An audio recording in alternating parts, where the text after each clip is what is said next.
कर्म ब्रह्मोद्भवं विद्धि ब्रह्माक्षर समुद्भवं तस्मात् सर्वगतं ब्रह्म नित्यं यज्ञे प्रतिष्ठितम। हरे कृष्ण। तो ये भगवद गीता का 15वां श्लोक है, तीसरे अध्याय का। 14 श्लोक हम डिस्कस कर चुके हैं और ये 15वें में अब भगवान अर्जुन को बता रहे हैं कि कर्म कहाँ से आते हैं, क्योंकि इसके पिछले श्लोक में नियत कर्म कहाँ से आते हैं, क्योंकि इसके पिछले श्लोक में भगवान ने बताया कि यज्ञ कर्म समुद्भवा, कि यज्ञ कर्म से आते हैं, नियत कर्म से, जो प्रिस्क्राइब ड्यूटीज़ होती हैं। तो वैदिक काल में जो ब्राह्मण क्षत्रिय वैश्य शूद्र होते थे वो अपने अपने जो कर्म करते थे तो उससे फिर यज्ञ प्रकट होते थे। पिछले श्लोक में ये भगवान कह रहे हैं कैसे, क्योंकि कर्म जब करेंगे तभी तो त्याग की भावना के साथ करने का सोचेंगे। तो यज्ञ और कुछ नहीं है, यज्ञ एक्चुअली त्याग की भावना ही है अल्टीमेटली। पिछले लेक्चर्स में मैंने जो भी बताया आपको कि यज्ञ क्या है, यज्ञ फॉर एग्जांपल हवन करना यज्ञ है, स्वधर्म पालन करना यज्ञ है, संकीर्तन यज्ञ है, अन्य जितनी भी सेवाएं हैं भगवान के लिए वो सब यज्ञ हैं। लेकिन अल्टीमेटली हम देखें तो यज्ञ, इन सब के पीछे यज्ञ है क्या, या भगवान विष्णु खुद भी, उनका एक नाम यज्ञ है और भगवान विष्णु खुद भी यज्ञ है। क्यों? क्योंकि विष्णु की संतुष्टि के लिए जब हम कुछ त्याग से कर्म करते हैं तो उसको यज्ञ कहते हैं। तो अल्टीमेटली जितने भी यज्ञ हैं, हवन यज्ञ, स्वधर्म हो गया या संकीर्तन यज्ञ हो गया या अन्य जितनी भी हम डिवोशनल एक्टिविटीज़ करते हैं, वो सारी जो क्रियाएँ हैं वो क्योंकि त्याग की भावना के साथ की जाती हैं, इसलिए उन सबको यज्ञ कहा जाता है।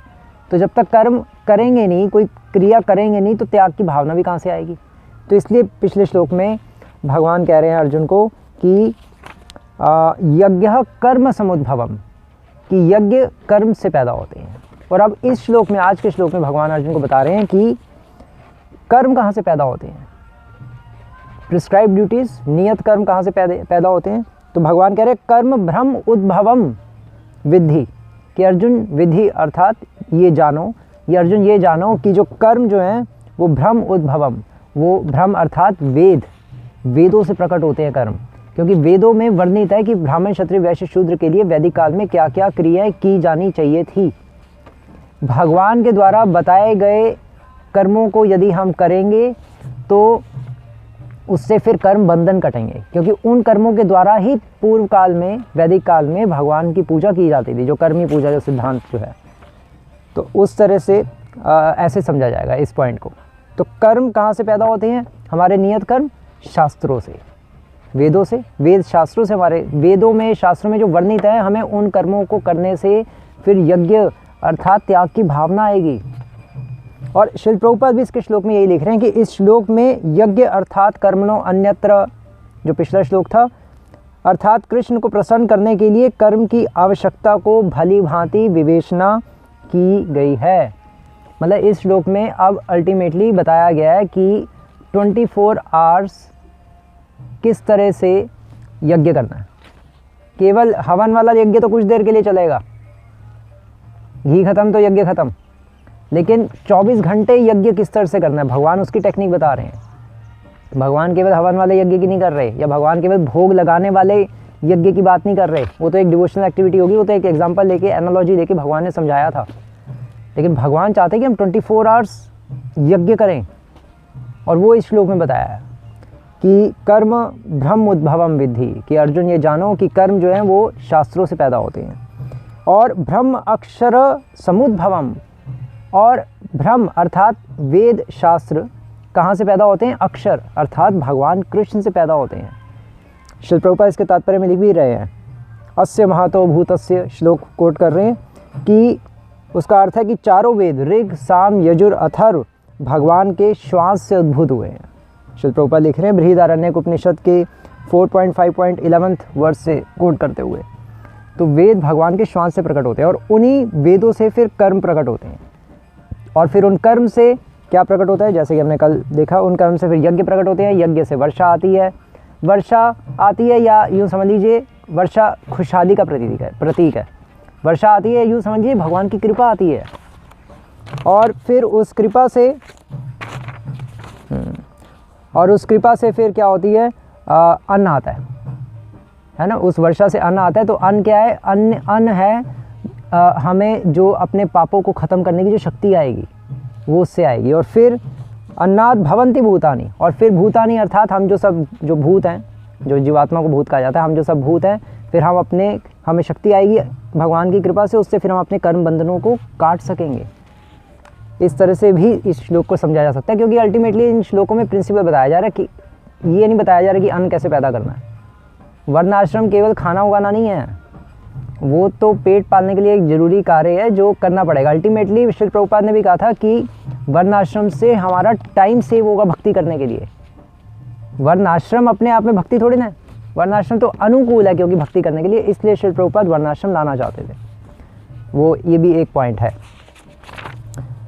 तो इस तरह से हम समझेंगे इन श्लोकों को। और फिर भगवान आगे कह रहे हैं कि तस्मात् सर्वगतम ब्रह्म, कि अर्जुन तुम ये जानो कि इसलिए, तस्मात् का अर्थ है इसलिए, सर्वगतम ब्रह्म, कि जो सदैव जो ब्रह्म भगवान में नित्य सदैव हमेशा के लिए भगवान के साथ जो कनेक्टेड रहता है, जिसकी कॉन्शियसनेस, ब्रह्म का अर्थ यहाँ पे ये भी है कॉन्शियसनेस, जिसकी चेतना सदैव नित्य भगवान में लगी रहती है, यज्ञ प्रतिष्ठितम, वो ही केवल त्याग की भावना में हमेशा सिचुएटेड अर्थात हमेशा विद्यमान रह सकता है। ये इस श्लोक के द्वारा समझाया जा रहा है। और श्रील प्रभुपाद लिख रहे हैं कि फलतः सर्वव्यापी ब्रह्मा, इसका श्रील प्रभुपाद ये अर्थ ले रहे हैं, पूर्ववर्ती आचार्य उस तरह से लिख रहे हैं, दोनों ही बहुत अच्छे मीनिंग्स हैं।